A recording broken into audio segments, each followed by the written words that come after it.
पाठ 8। अमेरिका में गुल्ली डंडा। जब से अमेरिका आया हूँ, गोल्फ खेलने का शौक हो गया है। जरा मौसम खुला देखा नहीं कि गोल्फ कोर्स की तरफ रवाना। क्या डिग्निटी वाला खेल है साहब।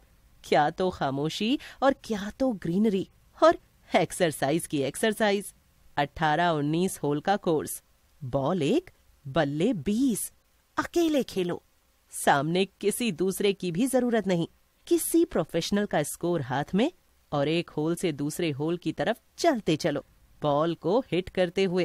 बॉल हिले ना हिले, मिट्टी ज्यादा उड़े तो भी चिंता नहीं।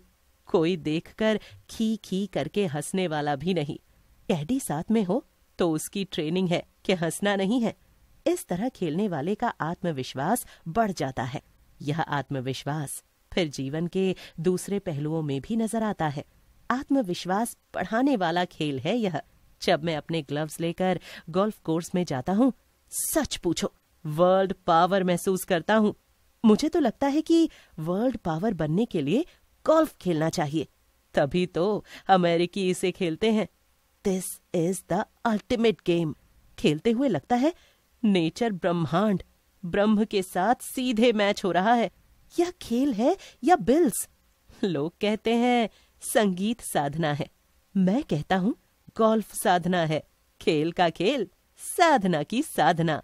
लेकिन साहब, पिछले हफ्ते अपने पर अजीब गुजरी। अपना बचपन का लंगोटिया ब्रह्म स्वरूप उर्फ टिल्लू भारत से आया हुआ था।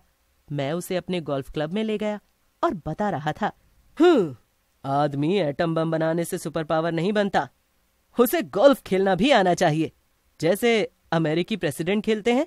न्यूक्लियर क्लब की सदस्यता लेने से पहले गोल्फ क्लब के सदस्य तो बनो।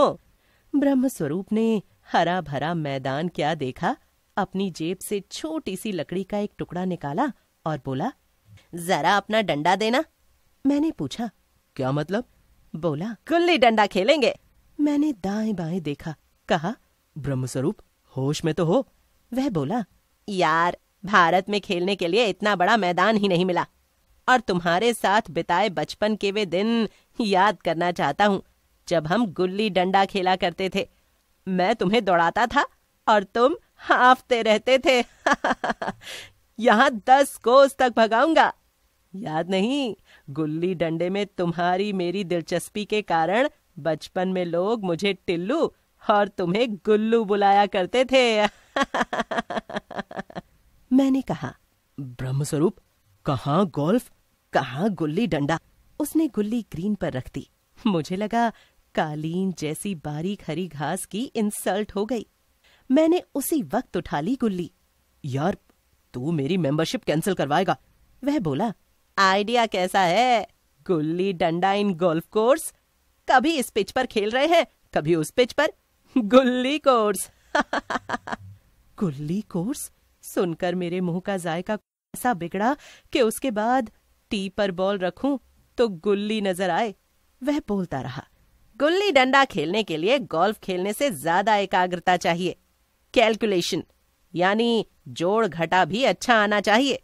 अच्छा स्ट्रोक लगाने के लिए डिपेंड करता है कि गुल्ली को कहाँ छूकर उसे कितना उछाला, वह कितनी उछली और फिर टांड लगाई। गोल्फ के खिलाड़ियों को टांड लगाने के लिए कहूं तो जनाब हुच जाएं। अब तो मुझसे बर्दाश्त नहीं हुआ। मैंने अपने ग्लव्स उठाए और गोल्फ खेले बिना ही चला आया। ब्रह्मस्वरूप बोलता जा रहा है, प्रेमचंद जी ने कहानी लिखी, गुल्ली डंडा।